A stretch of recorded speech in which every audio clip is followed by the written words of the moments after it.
With one stroll down the promenade at High Point University, it's easy to see that HPU Panthers are constantly surrounded by remarkable people.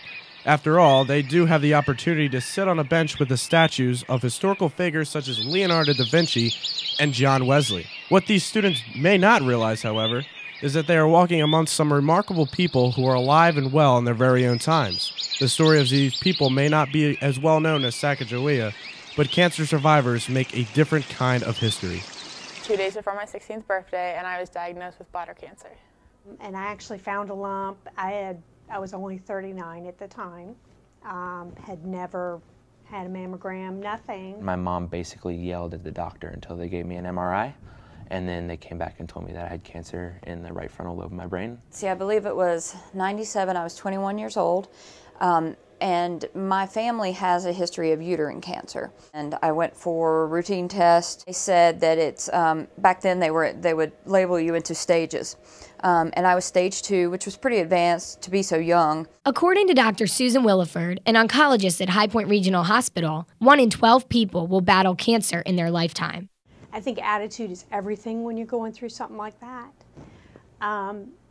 Yeah, I didn't have any choices. I had 2 kids. I was like, I don't have any options. I've got to fight this thing for them. So I just try to stay positive with it, and if it comes back, then we'll go from there. But I don't think it's going to. So I was never the kid that was like blaming bad grades or anything on I had cancer. In the beginning, I was kind of like upset. Obviously, I didn't understand why it was me, why at my age, how young I was. But then like the Footprints poem really kind of like brought me through.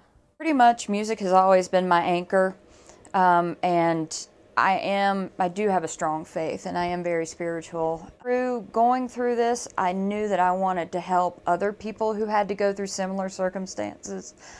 So I started playing with my harp and going to people who were in the hospital getting chemo. So I would say, you know, probably faith, family, my friends, and then figuring out what it was that God led me to do out of this experience. Why am I going through all of this? And I think I've really found that reasoning in my music. Everything can change in a blink of an eye. Like, you get that kind of news and it just changes your whole life. So just don't take anything for granted. makes you kind of grow as a person, see things differently. I mean, it's the only body you got. So you're not going to get another one, you better take care of it. It made me realize that I can't take every day for granted, that I have to live for every moment, that little things don't really matter in life, that it's the big things you should worry about, and even those big things, sometimes you just need to blow them over. No matter what, God has given us infinite possibilities in our life. And no matter what you are plagued with or what you're facing, we cannot even imagine what His possibilities are for us. Possibilities are limitless. They're infinite. For Pat Budd And Jordan Oliver, Panther News.